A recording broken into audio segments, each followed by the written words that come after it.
People remember the spear, the helmet, the statues of a tall, armored goddess standing with shield in hand and eyes like polished stone. And from that image alone, many assume she was a goddess of war. But Athena wasn't like Ares, not even close. She didn't thrive on bloodlust or chaos. She didn't scream over the battlefield, drunk on carnage. Athena was measured, deliberate, focused. Where Ares represented fury, Athena represented strategy, the calm mind in the heart of battle. But even that only scratches the surface, because she wasn't just a goddess of war. She was the patron of cities, the guardian of law, the spark behind invention and craft. She ruled over justice, wisdom, diplomacy, and design. She was a divine architect of civilization itself. Athena stood for the power of intellect, not just to fight, but to build, to lead, to teach, and when necessary, to defend. Her myths don't always paint her as kind or gentle, but they do paint her as something else entirely: necessary. This is the story of Athena, the goddess of wisdom, strategy, and war, a protector of heroes, a challenger of pride, and a figure who shaped both myth and history more than almost any other Olympian. Athena didn't enter the world the way most gods did. There was no cradle, no mother's arms, no gentle welcome into the halls of Olympus. She arrived with thunder. Her story begins long before her birth, with Metis, the first wife of Zeus and the titaness of wisdom, cunning, and deep thought. According to the old prophecies, Metis was destined to bear children more powerful than their father. Fearing this, Zeus took a drastic step. He didn't kill her. He swallowed her whole, hoping to contain her power and prevent the prophecy from unfolding.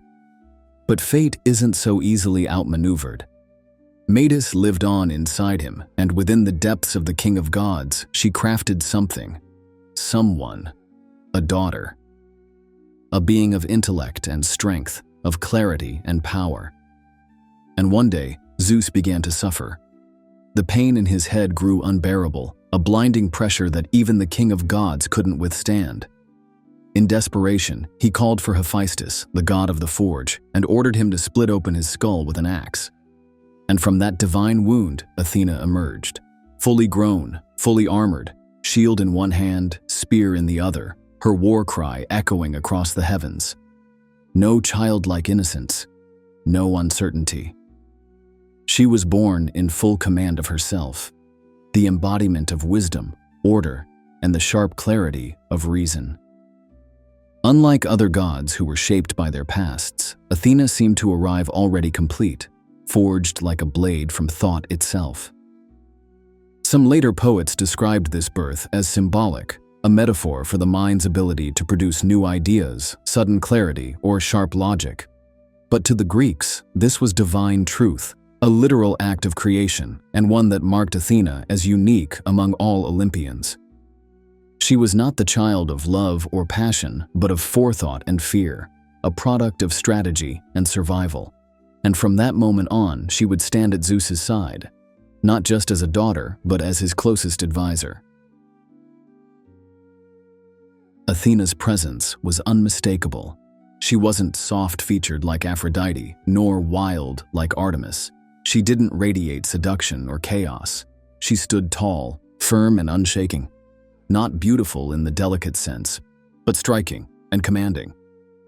She was most often seen in full armor, a gleaming bronze breastplate, a crested helmet pulled low over her brow, and a spear always within reach.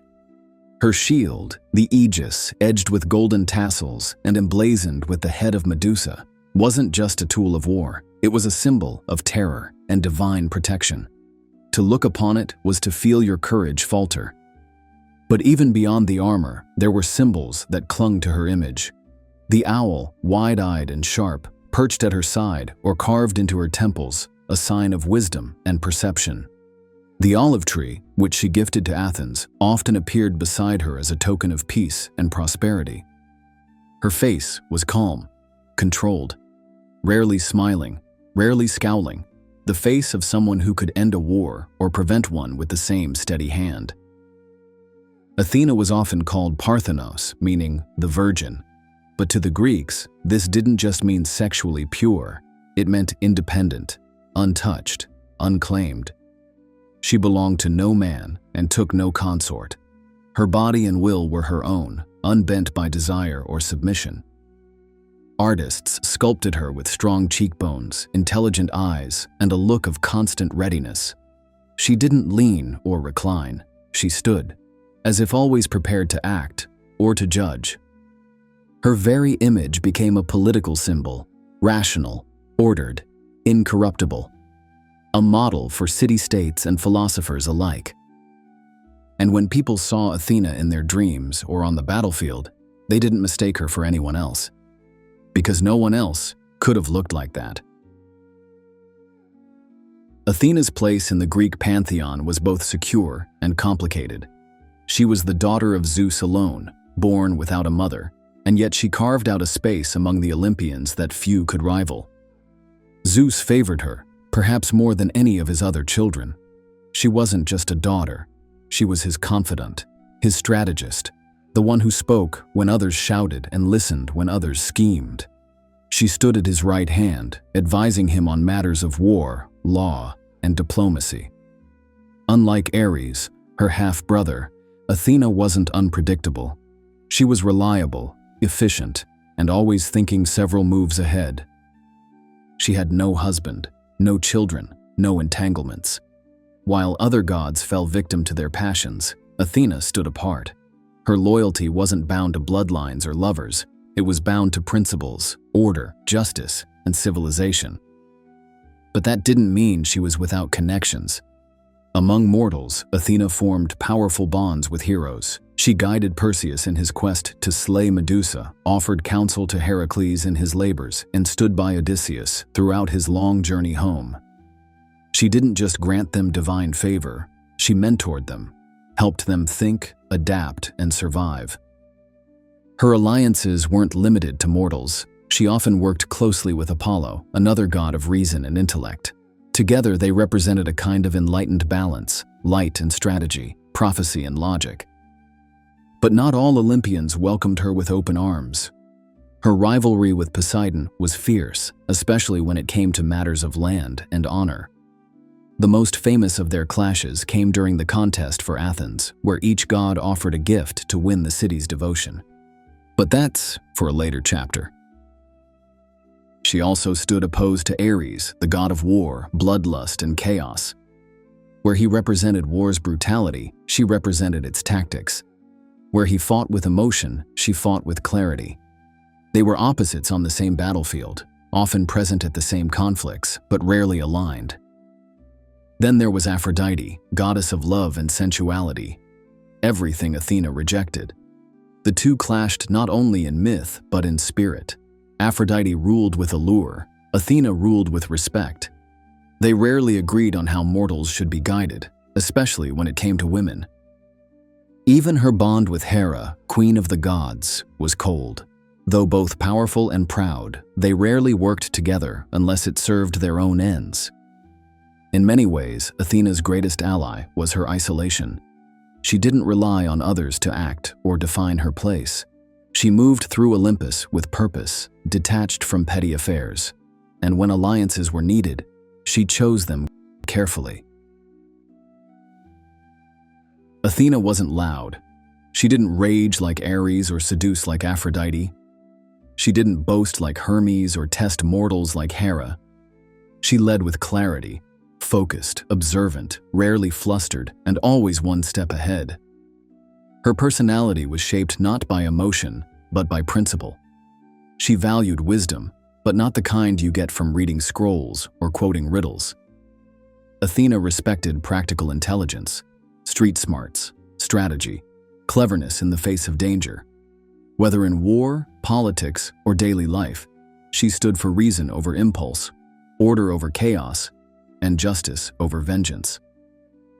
As a goddess, she wore many hats, some of which we've already mentioned, each reflecting her dominance over a crucial domain of Greek life. Goddess of wisdom and strategy. Athena was the patron of clarity, logic, and rational thought.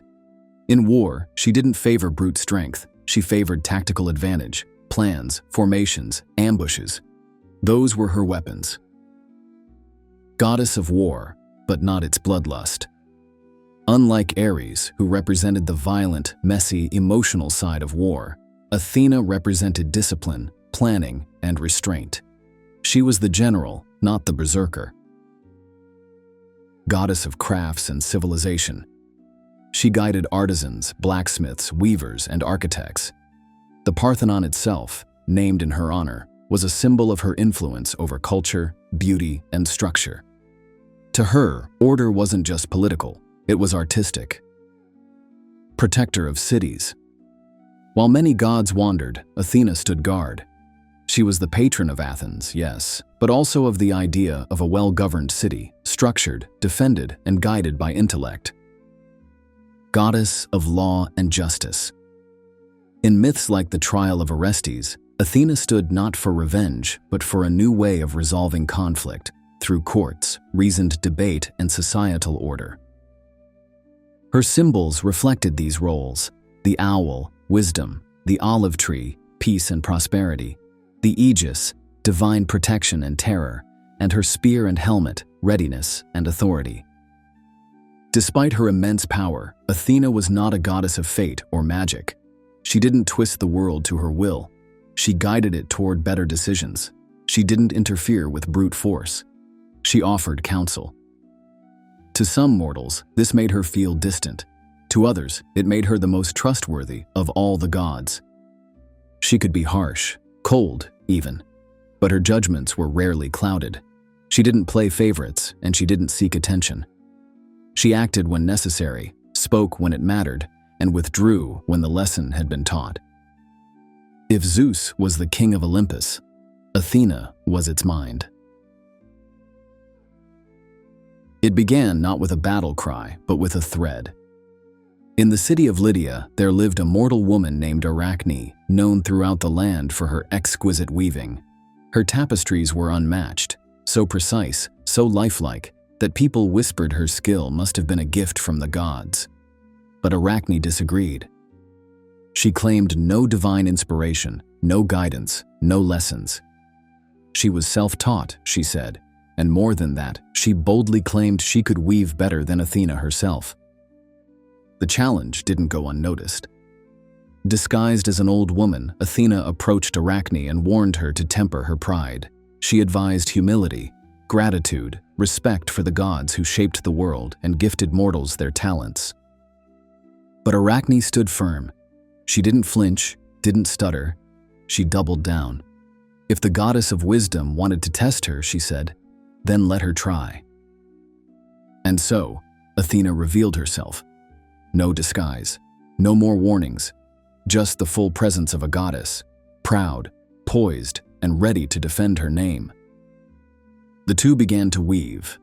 Athena's tapestry depicted the greatness of the gods, her father Zeus on his throne, Poseidon stirring the seas, and herself standing victorious in the contest for Athens. Around the edges, she wove scenes of mortals who dared defy the gods, and the punishments they received. Arachne, for her part, chose a different theme. She wove the flaws of the gods, the betrayals, the scandals, the moments when the Olympians abused their power, particularly the many seductions and deceptions carried out by Zeus. Her work was perfect, flawless in technique, bold in subject. And when Athena saw it, she was furious. Not because the work was poor. It wasn't. It may have even been better than her own. She was furious because Arachne was right and unafraid to show it. Athena ripped the tapestry to shreds. Then, in a rare moment of divine wrath, she transformed Arachne into a spider, cursed to weave forever in silence. But even in punishment, Athena didn't destroy her completely. Arachne wasn't turned to ash. She was changed, and her name would live on, tied forever to her craft. It was a harsh lesson, but a telling one. Athena didn't demand blind loyalty, but she did demand respect. Not just for herself, but for the order the gods upheld. And when mortals forgot that line, she reminded them, thread by thread. Hey everyone, just a quick intermission here. I wanted to say thank you for watching this video. It really means a lot to me. Did you know that over 80% of you who are watching right now aren't subscribed to the channel? If you've enjoyed this content so far, it would be incredible if you could hit that subscribe button. It's a small gesture, but it really helps the channel grow and ensures that you won't miss any more of our fascinating stories we explore together. Also, if you're feeling generous, please give this video a thumbs up, leave a comment, and share with anyone else who may enjoy it.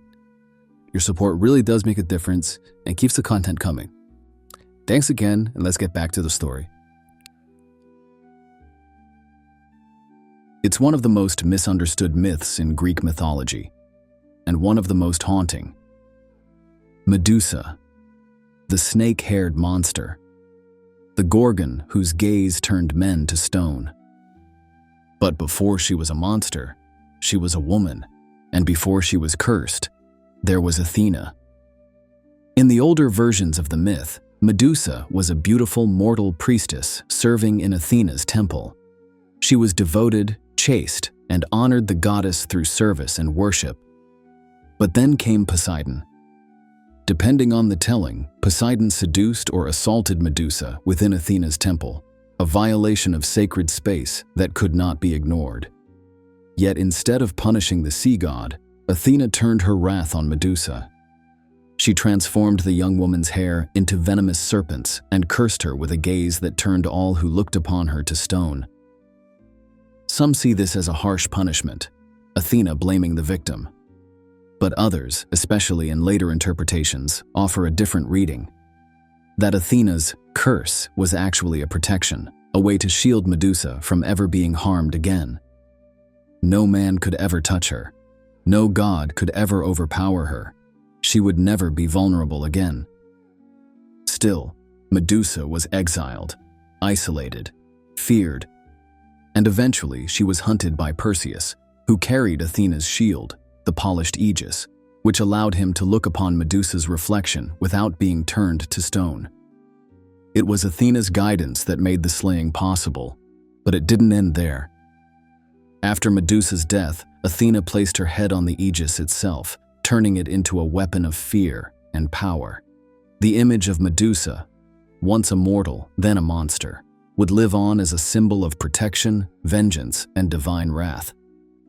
The myth remains controversial. Scholars and storytellers have debated it for centuries. Was Athena cruel? Was she just? Was she upholding sacred law or taking out the gods' failings on a mortal scapegoat? We don't get a clear answer, but the story remains, layered, tragic, and unforgettable. And Athena's role in it reminds us, even the goddess of wisdom doesn't always act with kindness. Sometimes she acts with purpose, and sometimes purpose leaves scars. Long before Athens became the shining jewel of ancient Greece, it was just a nameless city nestled near the sea. Its people were proud, its location strategic, and its future uncertain, until two Olympian gods set their sights on it. Poseidon, god of the sea, and Athena, goddess of wisdom and war, both wanted the city as their own. But only one could be its patron. The people of the city were caught in the middle, so the gods struck a deal. They would each offer a gift, and the city would choose which was more valuable. Poseidon went first. With a mighty strike of his trident into the ground, he summoned forth a spring of water, a dazzling display of his power. But when the people tasted it, they found it was salt water, undrinkable, and of little use inland. Then Athena stepped forward. She planted something humble, an olive tree. No thunder, no crashing waves, just roots in the earth and branches reaching toward the sky. But the gift was practical. Olives could be eaten, pressed for oil, used for medicine, and even fuel. It symbolized peace, prosperity, and long-term growth. The people chose wisely, and the city was named Athens in her honor. Poseidon, furious at the rejection, flooded the surrounding lands in retaliation. But Athena stood firm. She became the city's protector, guiding it not with storms or threats, but with culture, governance, and ingenuity. Her temple, the Parthenon, would later rise on the Acropolis, its very architecture a testament to her influence. The olive tree she planted is said to still stand on that hill today.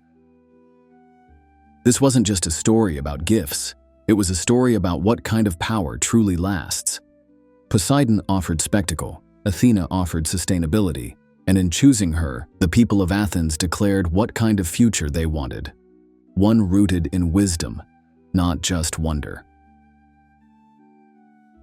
The house of Atreus was cursed, a bloodline soaked in betrayal, vengeance, and tragedy, and at the heart of that curse stood a man named Orestes, son of Agamemnon and Clytemnestra. His story began in blood. When Agamemnon returned home from the Trojan War, he was murdered by his wife Clytemnestra and her lover, Aegisthus.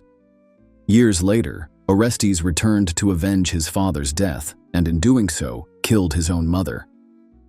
It was vengeance, it was justice, but it was also matricide, one of the gravest crimes in the ancient world. And the Furies came for him.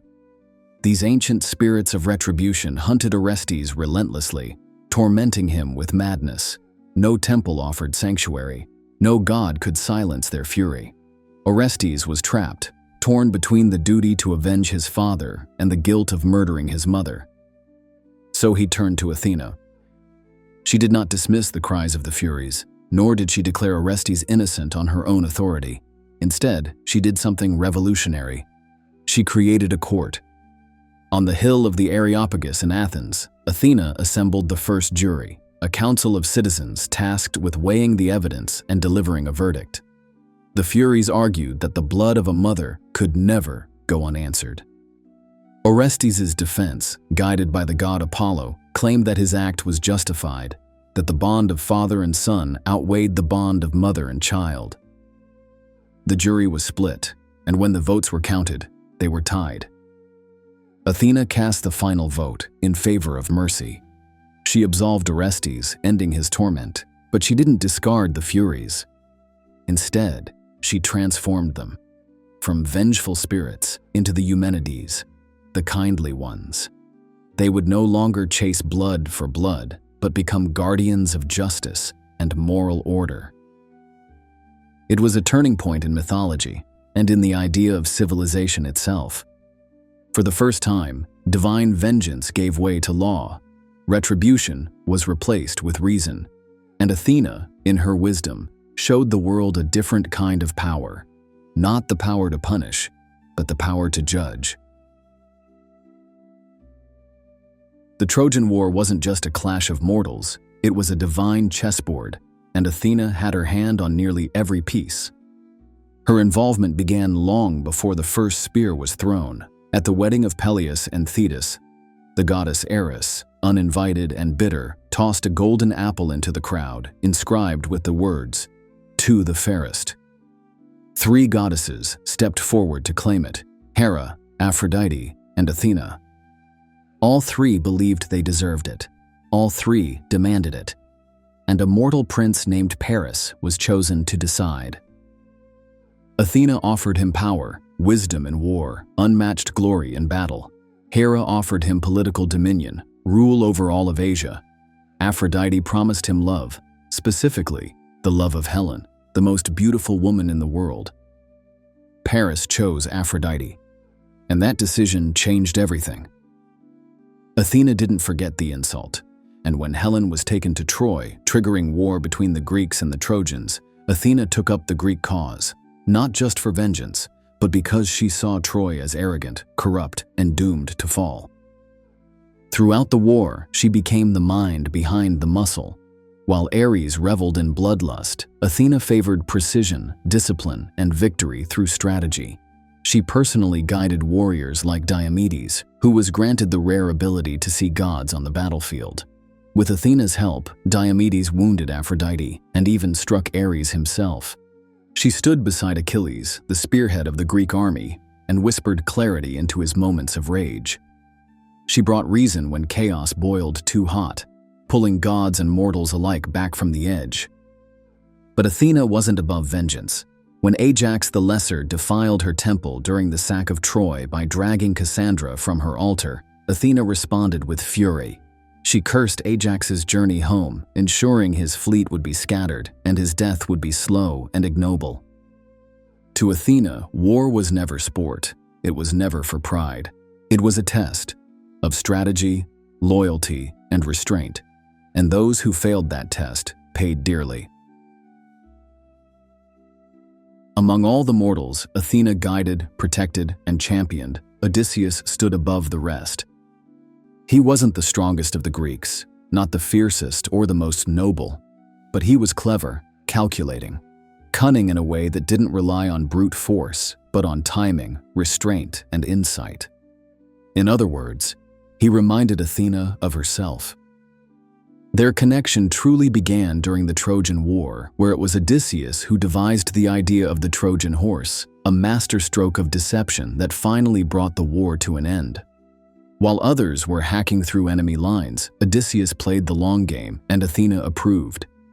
But it was after the war that their bond was truly tested. Odysseus's journey home, the Odyssey, was a brutal gauntlet of curses, monsters, temptations, and divine grudges.